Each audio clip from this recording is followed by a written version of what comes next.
poet in Skovorodynivka. The morning sunshine is sparkling and pouring into his house.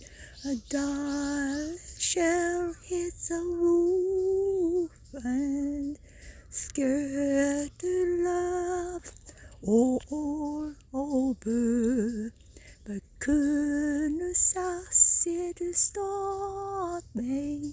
300-year-old poet going for a moonlight stroll in Skovorodynivka.